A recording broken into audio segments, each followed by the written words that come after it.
Shudu is a digital supermodel. She is a very, very glamorous and amazing woman, but she is 3D.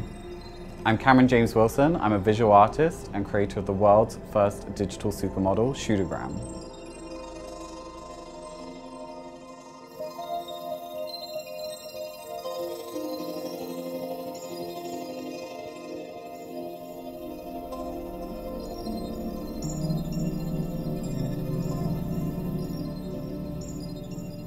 For a long time, fashion hasn't really adopted change, especially with 3D.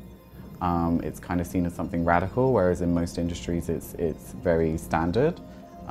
Pretty much if you flip through an IKEA catalog, for example, 80% of the images you'll see are created in 3D.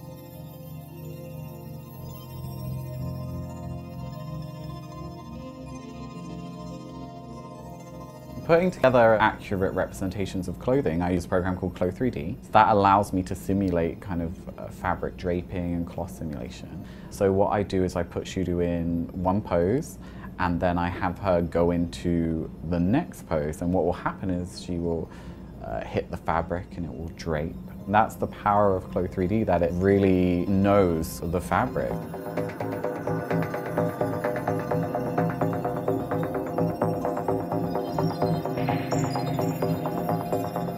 Hi, I'm Kaylee. And I'm Michelle. And we're 3D designers at Clo Virtual Fashion.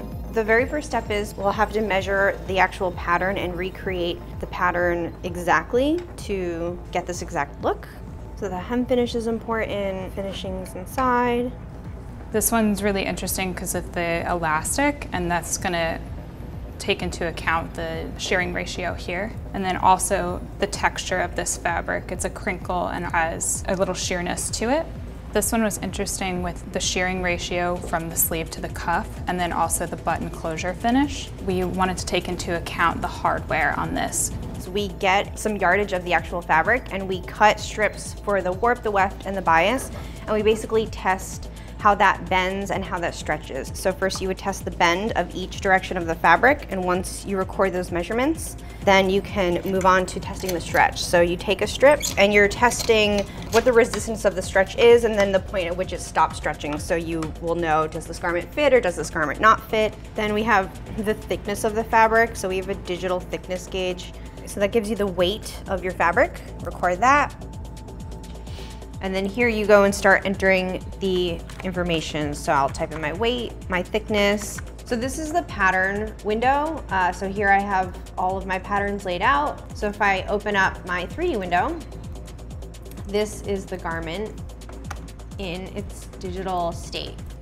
So we have our belts through our D-rings, and then we are also able to show the texture from our fabrics testing. No one ever has to sew a sample, which is really nice. A lot of that hard labor is kind of what we want to eliminate and kind of create a more sustainable process for both designers and development in the entire industry.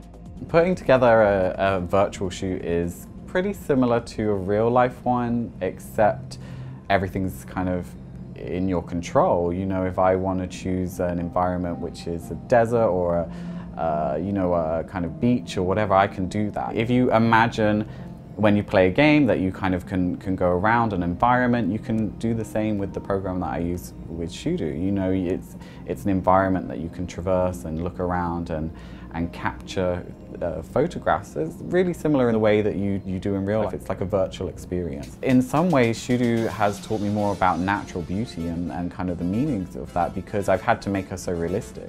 And in order to make her so realistic, I have to add all those natural imperfections that I was taught to take away with photography. Photoshop is all about taking away the realism, whereas 3D is all about adding it. I mean, with digital models, it brings about whole new concepts of time and beauty.